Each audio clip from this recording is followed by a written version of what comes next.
Alors, on va rester sur l'humain augmenté.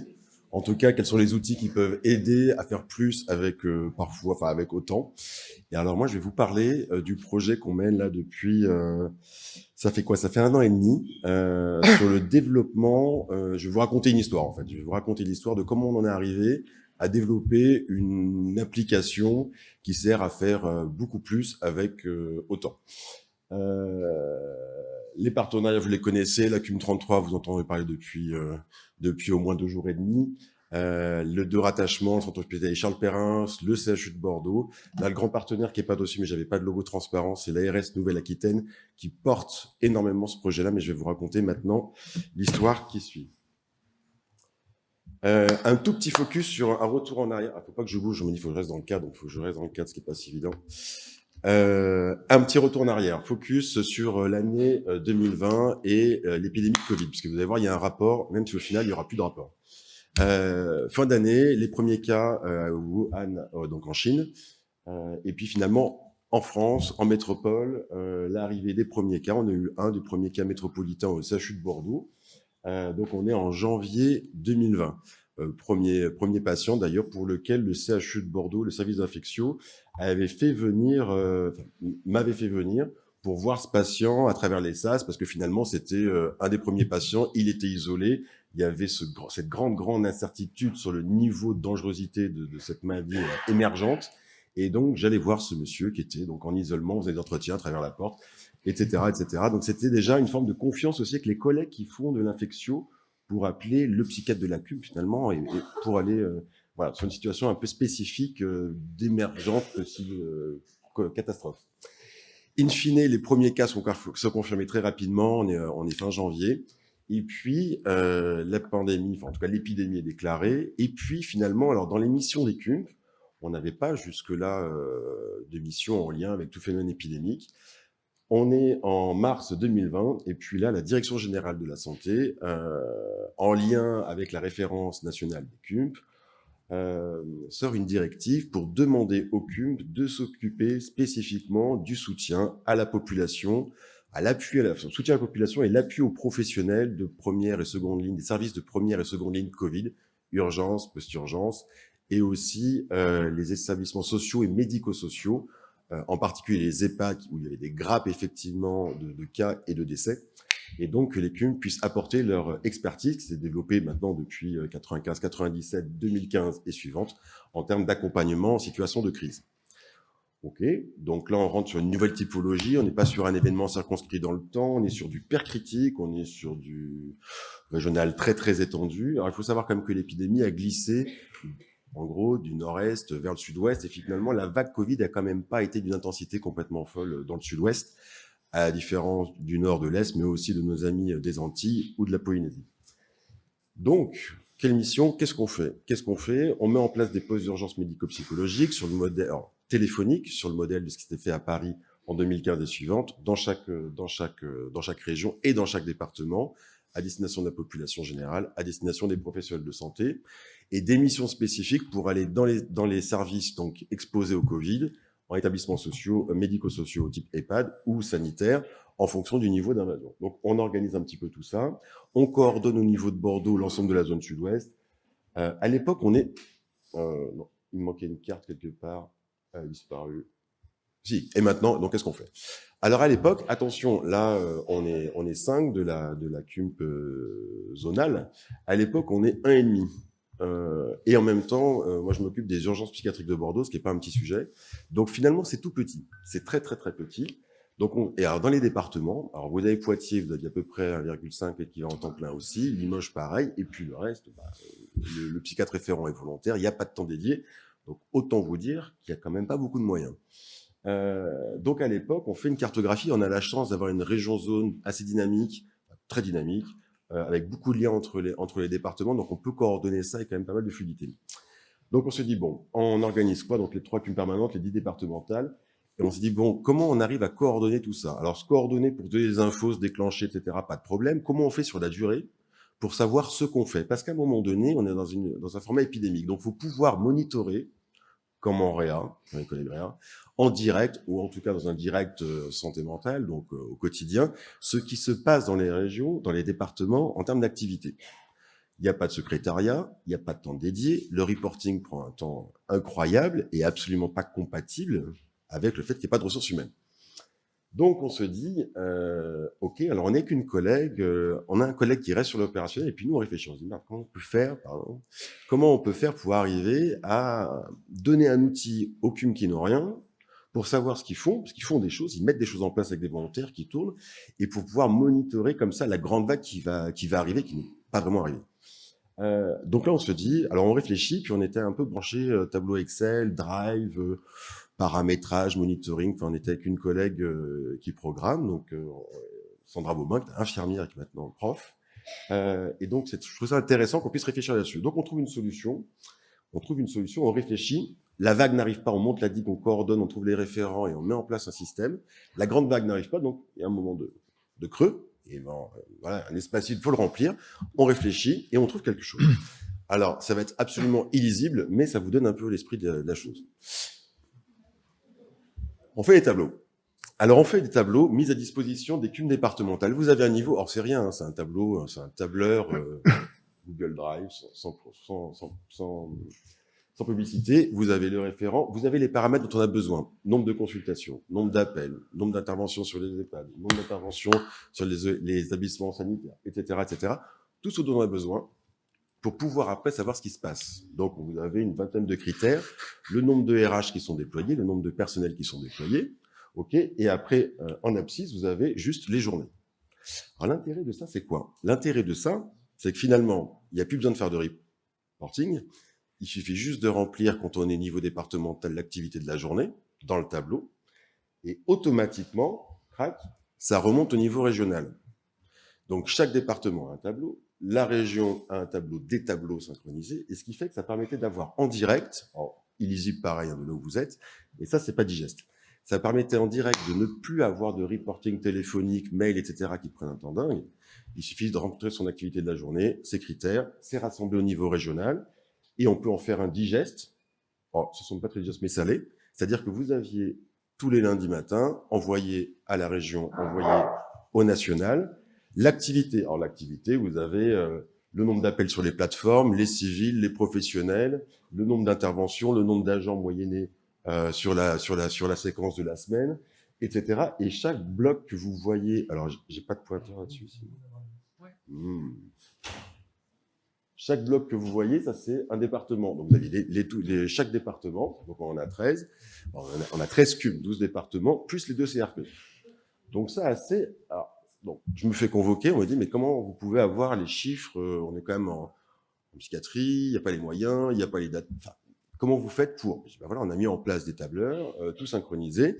Le niveau d'adhésion de la région a été très fort, puisqu'en fait, ça évitait les communications mail, le reporting une nouvelle fois, toute cette activité-là, qui prend énormément de temps. Et le temps, il n'y en a pas quand on est en train de bosser, qu'on fait le tour des EHPAD, qu'on fait la CUM, puisqu'on est volontaire dans un département, il n'y a pas de moyens dédiés, etc. Ok. Donc l'ARS me fait venir et me dit, alors du coup, votre affaire, là, c'est quand même assez intéressant. Est-ce que vous avez des idées? Alors, moi, je dis oui, j'ai des idées.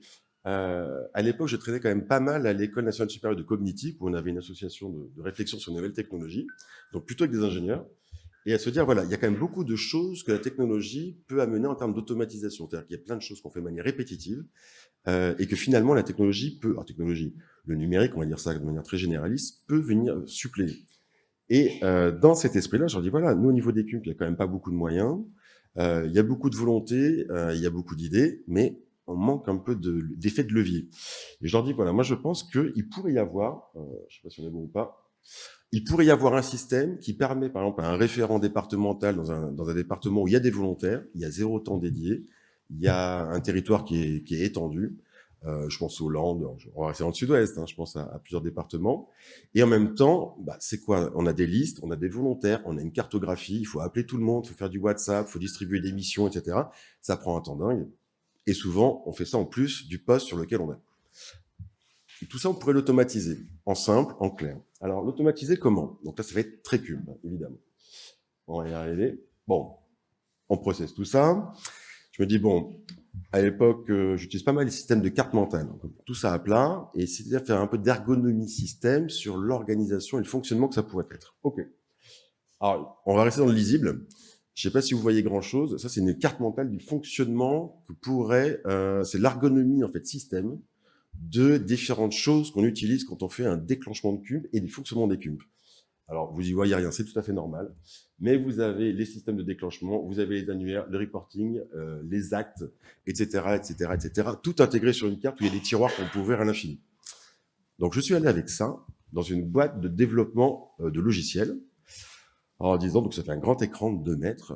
Bon, et je leur dis, voilà, alors moi j'ai une idée, c'est ça. J'ouvre la boîte. Donc, bon, ils m'ont dit qu'ils n'avaient pas souvent des clients qui venaient les voir, du coup, avec des commandes de ce type-là. Enfin, en tout cas, des choses déjà structurées. Et puis, donc, ça fait 1 an qu'on essaie de développer ça. Alors, l'idée, c'est l'ergonomie, un nombre de clics minimal. L'idée, c'est la simplicité. L'idée, c'est le multiplateforme. C'est-à-dire que vous avez en gros 2 types d'accès. Vous avez un accès volontaire, user, utilisateur, et vous avez en effet un accès administrateur, donc volontaire, enfin le psychiatre référent départemental, mais ça peut être régional, ça peut être plus, ça peut être institutionnel. On va continuer pour passer sur du lisible. Allons-y. On travaille avec eux. L'idée, donc, une nouvelle fois, le clic minimal, du responsive, c'est-à-dire un format qu'on puisse lire sur un téléphone portable, sur une tablette, sur un ordinateur, sur un très grand écran, adaptatif. Donc, une application qui est une application web, ce qui évite les mises à jour par rapport à une app classique. De pilotage des cubes à destination des responsables, de support en volontaire en termes d'intervention, puisqu'on peut se passer des messages, on peut tout synchroniser. Ça se substitue au fil WhatsApp, évidemment. Par qui? Ben alors, du coup, c'est l'ARS qui a porté le projet recherche et qui a porté à 100% ARS Nouvelle-Aquitaine et qui a fait confiance et qui est présent aujourd'hui sur le projet. Une boîte qui s'appelle DataMedCare de Bordeaux qui a pu répondre aux besoins. Et puis pour qui? Bah, initialement, là, on est sur un territoire zone sud-ouest. Mais bien évidemment que sur un système comme ça, des territoires, et je pense à la Polynésie, parce qu'on en a déjà parlé, sur un territoire qui est complètement étendu, archipel, etc., ça permet en fait de déclencher du volontaire et de faire remonter ceux qui sont dispo à proximité de l'événement. Et comment? Je vous l'ai dit, ergonomie système donc, le nombre de clics minimal, la simplicité, responsive, multi-support, multi-plateforme, non lié à PC, Mac, etc., ça passe partout. Google, Android, il n'y a pas de sujet. Et puis un outil vraiment du quotidien. Bon, alors on va essayer de faire une démo, je vais essayer de vous montrer ça. Alors l'application n'est pas encore finalisée. Alors on va éviter avec les SMS privés, parce que bon... allons-y. Alors, bon, l'idée c'est quoi? Je vous ferai pas la démo pleine, parce qu'on n'a évidemment pas le temps, mais c'est juste pour vous faire goûter à ce que ça pourrait être. Ça fonctionne, ok. Donc là, vous avez normalement à l'écran, peut-être, si ça veut.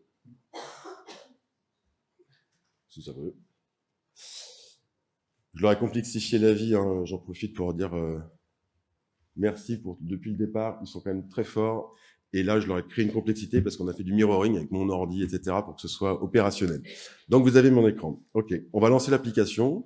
Donc là, c'est juste un raccourci bureau d'une adresse web app, pour ceux qui connaissent un peu. OK. Vous arrivez sur une interface simplex. Bon, là, moi, j'ai les droits régionaux, d'accord? Donc, je peux choisir la CUM. Donc, vous avez un déroulé, est-ce qu'on voit correctement? On voit à peu près correctement. On va choisir CUM de Bordeaux. OK. Donc là, l'interface sera à peu près la même. Alors, ça tout dépend des droits utilisateurs versus administrateurs. Mais en gros, vous avez quoi?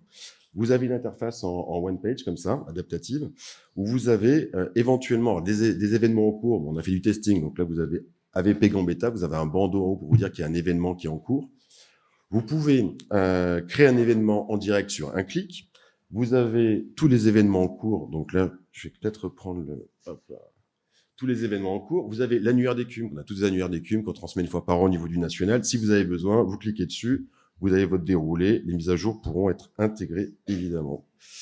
Alors, hop, on revient à l'accueil. Ah, je me suis planté. Hop. Vous avez le rapport d'activité qui a aucun intérêt sur un portable, mais en fait, l'activité qui est rentrée à l'intérieur de l'application va directement être collectée dans les bons endroits.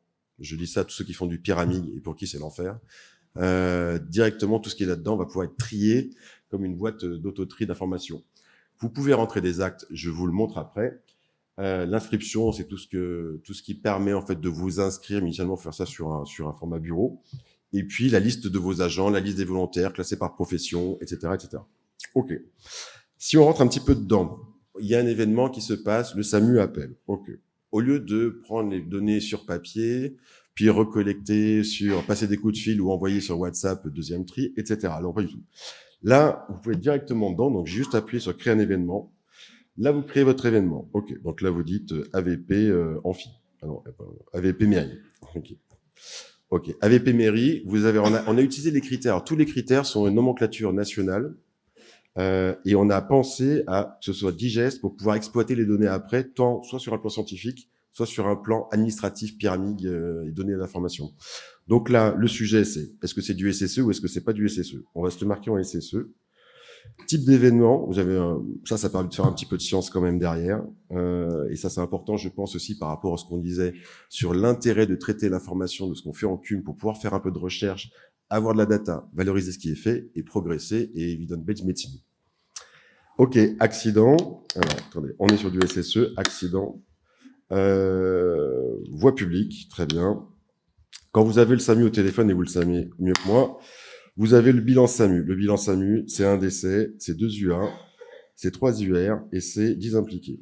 Ça permet quoi, ça? Sur l'instant, quand vous allez avoir une genèse automatisée du bilan qui est envoyé aux volontaires, il y a déjà le bilan SAMU. Donc, vous prenez votre bilan SAMU comme vous le faites d'habitude, vous pouvez l'intégrer, le collecter et le transmettre si vous décidez de transmettre.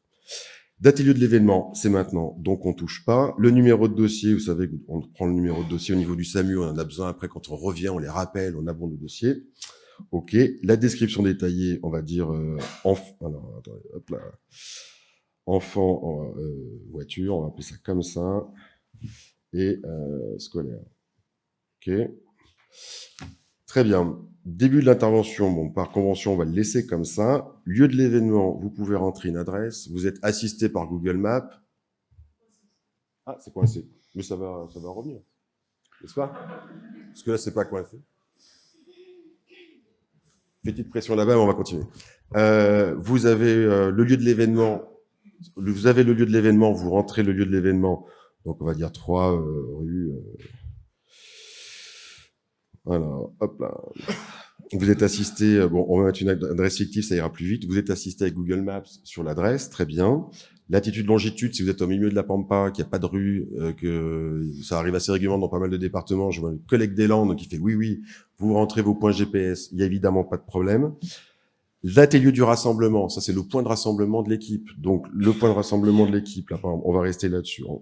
Hop, nous on va dire, hop, c'est le point de rassemblement. On peut rentrer préalablement le point. Souvent les équipes partent toujours du même endroit. Nous ça va être la CUM de Bordeaux.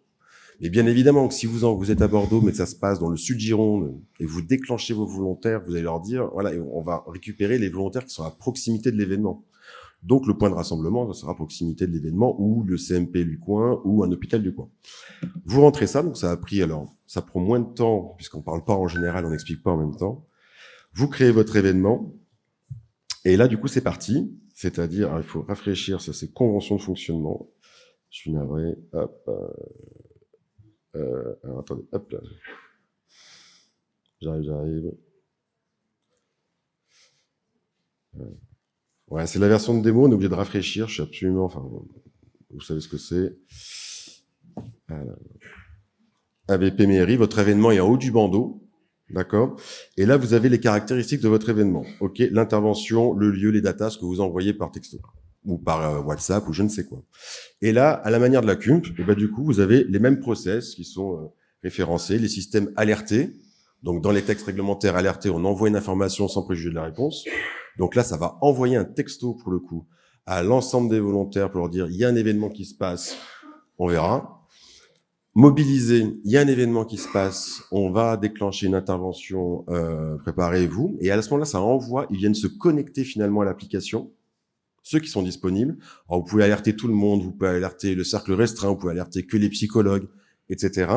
Et après, ça remonte sur l'application, vous avez une espèce de panier et vous gardez ceux que vous voulez garder pour créer vos équipes. Sachant que sur un multisite comme ça, on peut faire un PUMP 1, un PUMP 2, un PUMP 3. Après, on crée notre PUMP et après, on distribue les gens à l'intérieur des PUMP. OK? Bon voilà, mobiliser, déclencher. Donc ça de manière hyper simplexe, la dispo, la temporalité, le multisite, c'est équipé multisite. Donc multisite et plusieurs jours. Donc du coup, on peut faire du mission chirurgicale à un moment donné, voilà, de manière très précise. Bon, je peux pas aller beaucoup plus loin pour l'instant. On va pas faire les SMS, on va pas faire le testing, mais ça vous donne quand même une idée. Une fois que les agents sont attribués à un poste d'urgence médico-psychologique et qu'ils interviennent par exemple à 5 sur la mairie, il y a un PUMP à côté dans un cinéma ou je ne sais quoi. Chacun va pouvoir rentrer son activité. Alors vous savez qu'on fait les gros événements, nombreuses victimes, on a besoin de faire du reporting de la même manière, le nombre de personnes qui ont été vues, adultes, enfants, le type d'entretien, etc. Donc là, de la même manière, on pourra aussi enregistrer chaque user, chaque volontaire pourra enregistrer directement son activité dedans. Parce qu'en fait, techniquement, évidemment, on le donne aux référents, mais il y a beaucoup de pertes d'informations, il y a beaucoup de pertes d'activité. Vous le savez, hein, c'est compliqué. Et parfois, c'est compliqué de collecter les infos. Donc, du coup, là, vous rentrez la date, l'heure de votre entretien, de votre événement. Soit on est sur du formel ou de l'informel, vous savez, dans les classifications. On va dire que c'est du présentiel, OK. Prise en charge CUMP, OK. Individuel, OK. Je sais pas si vous voyez bien, ça fonctionne, oui. Professionnel, OK. Voilà. Rôle des personnes, donc là, on a vu des professionnels. En fait, c'était un IDE, OK. Il y en avait combien? Il y en avait une, OK. Les remarques, et après, on peut enregistrer. Tout ça est collecté. Et le référent qui a les droits, il voit globalement le PUMP 1, le PUMP 2, le nombre d'actes qui est fait, le nombre de types d'actes de manière totalement automatisée. Alors, on va revenir sur la diapo, enfin sur le diaporama. Vous voyez un peu à quoi ça peut ressembler derrière. Donc, événement en cours. Alors, on va enlever mirroring parce que, hop, ça fait piège. Voilà. Vous avez l'événement en cours, donc qui est caractérisé. Là, on est sur agression au cours de la Martinique. Début de l'événement, lieu de l'événement, responsable de l'événement, et puis le numéro de dossier SAMU. Et puis les process, vous avez toujours un historique, hein, on est sur de l'informatique, donc tout est tracé, à quelle heure on a alerté, à quelle heure on a déclenché, à quelle heure on a mobilisé, quand est-ce qu'on est monté les PUMP, à quel moment, tout ça se fait en toile de fond, en termes d'historique. Donc du coup, je le redis, en termes de gain de temps humain par rapport à la collecte d'informations et de reporting, c'est complètement incroyable. C'est complètement incroyable, surtout pour les départements, une nouvelle fois sans ressources, aussi pour ceux qui ont des ressources. Et en plus, ça donne une lisibilité à ceux qui pilotent. Ceux qui pilotent, ça peut être un psychiatre référent départemental, ça peut être une agence régionale de santé, ça peut être nos collègues du national parce qu'il y a un événement massif, on est sur un multisite et on en est où? Il n'y a pas de données patients, vous avez compris. C'est-à-dire que les données sont pas liées à un nom, donc il n'y a pas de dossier patient informatisé, il n'y a pas de problème de limite. L'intérêt de la clinique, des actes, ça permet de savoir ce qu'on fait et une nouvelle fois d'avoir de la data pour faire de la recherche. Je pense que c'est vraiment fondamental. Et là, c'est le chemin qu'on doit prendre, à mon avis. Et puis, vous avez les indicateurs. Donc là, par exemple, si on essaie de clarifier, j'espère que vous voyez bien, on voit que là, on a une liste, donc on appelle ça tableau de bord. OK, vous avez PUMP primaire, PUMP secondaire, PUMP mobile, PUMP téléphonique. Donc ça, c'est la caractéristique du PUMP réglementaire. Vous pouvez rentrer dedans. Là, on voit par exemple qu'on a vu 3 adultes, 6 enfants et 2 professionnels. Pareil. Vous avez le nombre de volontaires qui sont sur le PUMP. Et là, par exemple, sur ce modèle-là, vous avez 4 postes d'urgence médico-psychologique en cours, un primaire sur le terrain, un secondaire à l'hôpital. Il n'y a pas les noms, mais il devrait y avoir les noms. Un PUMP téléphonique et un PUMP mobile. Le nombre de volontaires engagés sur chaque site, le nombre d'adultes, d'enfants vus et le nombre de professionnels qui ont été vus. Ça en direct. OK, donc ça en prospectif. Alors, pas les volontaires, ça sera toutes les 2 heures. OK, évidemment, autant servir de la techno. Vous avez en direct la cartographie avec l'endroit où il y a vos postes d'urgence médico-psy.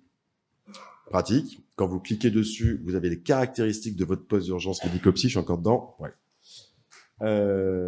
Donc, vous avez un bilan total aussi en bas. Là, je vous encourage à regarder là. Là, il y a 4 PUMP, nombre de volontaires engagés, nombre total adultes, enfants, professionnels qui ont été vus. L'intérêt, c'est quoi? C'est quand ça permet de jauger. Alors, on parlait hier, Grégory Sutton disait l'augmentation brutale des besoins par rapport aux ressources, c'est la caractéristique de la crise, de la catastrophe. Mais quand on pilote finalement une situation critique, et d'autant plus quand elle est massive, voire ultra massive, le sujet est-ce qu'on a une adéquation entre les besoins et les moyens? D'accord? Et donc ça permet de savoir aussi en direct, est-ce que les collègues sont en train de prendre la sauce sur les PUMP? Parce que ça, on le fait, mais comment? Téléphoniquement ou par WhatsApp. Là, l'intérêt quand même, c'est qu'en direct, vu que chacun se renseigne son activité, on voit en direct monter. Il y a un côté monitoring, hein, quand même. Enfin, monitoring, je pense réa, je pense paramètres de vie. OK. Pour aller un peu plus loin, toujours pareil, ça vous donne en direct finalement, là, ça c'est le côté temporel, répartition des consultations. Vous avez par jour le nombre de consultations par site ou le nombre de consultations par type de population, professionnels, adultes, enfants. Et alors pareil, là, l'effort qui a été fait, alors là, celui-là, c'est par type de pump. Donc là, vous avez par jour les graphiques de l'activité de chaque pump. C'est ce qu'on fait quand on a fait des extractions Paris, Bataclan, multisites, etc. Mais ça prend un temps incroyable. Et surtout, il y a de la perte d'infos. Là, le traitement de l'information, en fait, il n'y en a pas. Ça se fait tout seul. Il suffit que les entrées soient bonnes. Si les entrées sont bien faites, après, ça déroule automatiquement. Voilà. Donc, on a fait un peu le tour. Donc, c'est quand même bien en cours. On va essayer de sortir une version d'essai là pour les JO. Bon, c'est vraiment une version d'essai, donc on ne sera pas opérationnel plein. Mais vraiment, on est dans ces temporalités-là. 33, Nouvelle-Aquitaine, les départements qui sont partants, les autres seront partants parce que ça va être quand même très bien, enfin très facile et très aidant. Accès, donc les fonctionnalités, bon ça c'est juste pour l'intérêt, vous avez juste sur le technique, profil utilisateur, profil référent départemental, régional, c'est de la programmation. Donc ça, on peut l'appliquer à un terrain type les Amis de la Polynésie française sans aucun problème. Du coup, la cartographie il est dedans, vos volontaires ils sont répartis, même s'ils sont à 500 km ou 2000 km, il y a le déclenchement, il y a la synchro, et on peut trouver les ressources à proximité. On peut avoir l'activité, ils n'ont pas besoin de passer leur temps au téléphone à faire du reporting ou les mails le soir après des journées à fond. Ok. On peut l'étendre absolument partout. Et en termes de programmation, on peut évidemment rajouter des surcouches à l'infini. Donc, il pourrait très bien y avoir une zone partenaire qui a envie de participer. On peut dupliquer le système et on peut même avoir un système au-dessus qui permet de coordonner l'ensemble et d'avoir des droits gradués. Annuaire des... Ah, pardon. J'étais un peu vite là. Annuaire des CUM, ok, je vois pas là. Suivi événement en temps réel de la situation en cours. Création d'événements, vous voyez que ça c'est réservé à ceux qui sont les référents. Donc le volontaire n'a pas accès à ça, le volontaire il a une lecture dessus. Aide aux procédures de déclenchement, SAMU, etc. Évidemment pour les référents. Gestion des listes de volontaires, attribution de personnel multisite, multipump. Enregistrement des actes et des activités, alors gradué, mais ça peut être accessible à tout le monde. Le suivi d'événements en cours sur la région. Alors ça, c'est évidemment, quand vous avez la référence régionale, vous pouvez savoir à un moment donné, parce que quand vous êtes sur votre page d'accueil, tous les événements en cours CUM qui se passent, voilà, vous cliquez dessus, vous avez une carte, et après vous pouvez zoomer, vous savez, faire un zoom in pour aller voir ce qui se passe plus précisément. Compilation des datas en vue de rapport d'activité, pareil. Alors, tout ce qui est rentré là-dedans est mis dans des petites boîtes. Vous avez, alors, je sais plus, j'avais compté à un moment donné, mais je crois qu'il y a une soixantaine de critères. Et c'est directement rangé dedans avec des critères de temps. Si vous voulez dire, bon, qu'est-ce qui se passe depuis le 1er janvier 2024 en termes d'activité, vous cliquez, vous mettez votre temporel et vous voyez ce qui a été fait. Et ça en quelques secondes. Voilà, et ça, c'est suivi d'activité. Voilà, donc ça vous donne en gros les fonctionnalités. J'espère qu'à la prochain congrès ou en fin d'année, on pourra vous présenter quelque chose qui est complètement mûr directement sur le téléphone et que nous, on pourra se l'approprier avec les collègues de Poitiers, avec les collègues de Nouvelle-Aquitaine. Voilà l'idée. Donc voilà, donc c'est une affaire à suivre et merci de votre attention.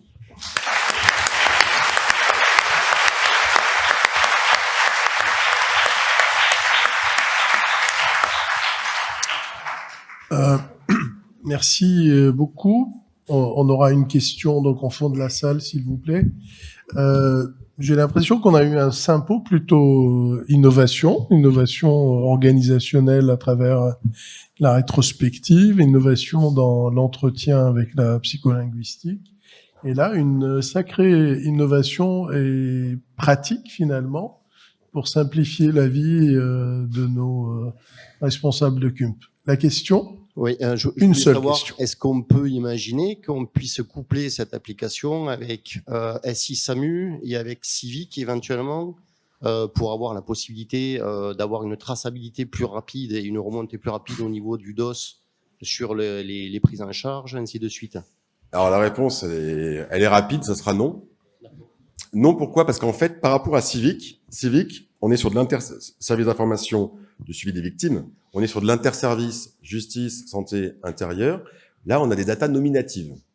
L'idée, c'est pouvoir avoir le suivi, le parcours des victimes et avoir cette traçabilité-là en clair, en net et de manière partagée en interministériel. Donc là, là, la volonté a été vraiment qu'il n'y ait pas de data nominative patient. Pourquoi? Parce qu'on rentre dans autre chose. À ce moment-là, on est dans du dossier patient. On doit traiter l'information de manière complètement verrouillée parce que c'est des données de santé, que les habilitations de données de santé, d'hébergement de données de santé.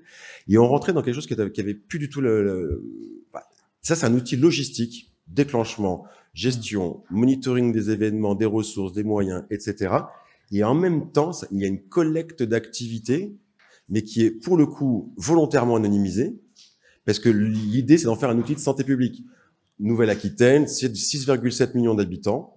Il y en a 1,8 en Gironde. L'idée, c'est que cette population-là, on puisse savoir quand même sur une échelle de 1 an, en termes d'urgence médico-psy, ça représente combien d'actes, il y a combien d'enfants qui sont vus, il y a combien de professionnels qui sont vus, c'est quel type de professionnels qui sont vus, et avoir un tout petit peu de lisibilité, parce que pour l'instant, on le dit tous, on le sait que ça sert à quelque chose, on le sait, on le voit, bien évidemment, et on voit ceux qui n'ont pas été vus et qu'on récupère à 6, 18 mois, avec des troubles, l'addiction, du post-trauma, de la dépression, de l'anxiété, vous connaissez ça très bien. Et donc, l'idée, c'est d'avoir vraiment une espèce de visuel comme ça. Alors, logistique, oui, mais aussi sur un socle quand même scientifique pour avoir de la data à traiter, pour voir comment on fait quoi, comment, à quel endroit. Voilà. Donc, non, il n'y aura pas de données patients informatisées. Ça, c'est sûr que non. Pour le côté SI-SAMU, alors SI-SAMU, il y a un sujet. Il y a un sujet sur l'interopérabilité. Il y a Maincorn dans pas mal de SAMU dans le sud-ouest. Il y a plusieurs types de solutions. Alors, pour parler clair, Maincorn, l'idée quand même, c'est que là, on a développé ça pour la CUM spécifiquement parce qu'en fait, les logiciels SAMU répondent à des besoins SAMU. Il y a les vecteurs, il y a les bilans, il y a tout ça, mais en l'état, même pour Maincorn qui pourrait avoir un bout de quelque chose pour de l'application médico-psy, en fait, c'est tellement pas développé pour la médico-psy que finalement, ça répond pas aux besoins initiaux. Ce système-là est quand même relativement c'est quand même relativement très simple. C'est-à-dire que la structure, l'organisation du logiciel en soi, la programmation est pas d'une complexité folle, c'est pas encapsulé, il n'y a pas 15 millions de couches. Donc, on peut très bien penser que si on devait monter en gamme et voir ça de manière beaucoup plus globale, on n'aurait pas forcément de difficulté à l'interopérer, quoi. Mais c'est vrai que là, pour l'instant, déjà, encore faudrait-il qu'il y ait des logiciels SAMU nationaux, parce que là, on est quand même sur la zone Nouvelle-Aquitaine. Donc déjà, il y a pas de suivant les départements, il y a différents types de systèmes. Enfin, tu vois, on retombe sur ces questions de système par département. Et au niveau SAMU, c'est pas le cas. Donc là, c'est simple, c'est clair, ça répond aux besoins à un CUMP. Évidemment, il y a toute l'action que l'on mène sans les SAMU aussi. Et puis ici et ailleurs, il y a des CUM qui sont dans les SAMU, il y a des CUM qui sont pas dans les SAMU, mais qui sont SAMU en intervention, mais qui quand même, avec des moyens variables, des fonctionnements variables, parfois quelques dizaines de kilomètres. Donc là, on a vraiment pensé réponse territoriale. Le territoire, il peut avoir la taille qu'on veut, et orienté urgence médico-psy. Voilà. Merci beaucoup. Une dernière question, le coût, quand il sera diffusé, est-ce qu'il y a un coût? Non. Enfin non. Ça sera là gratuit on est sur un projet recherche. Coût. Il y a toujours un coût à tout. Il y a toujours un coût à tout. Évidemment, là on est sur des crédits recherche. Donc il y a une enveloppe qui a été donnée par l'ARS pour développer. Après il y a le maintien. Il y aura un coût de maintien. Il y a évidemment un coût de maintien, mais alors le maintien, si tu veux, la sécurité quand même. Pour arriver à la V1, la V2, on est sur quelque chose de dérisoire. Et après, l'entretien, bien sûr, le coût, c'est quoi? C'est les mises à jour. Ouais. Et c'est les SMS. Mais là, on est sur des forfaits SMS. Ouais. Quand vous voyez combien sont les coûts des SMS, donc on est vraiment sur une goutte d'eau. Super. On est sur une goutte d'eau. Et il n'y a pas eu de propriété intellectuelle posée par celui qui a posé la mind map. Donc, du coup, non, voilà. Il n'y a rien à vendre. Merci beaucoup. On va s'arrêter là, s'il vous plaît.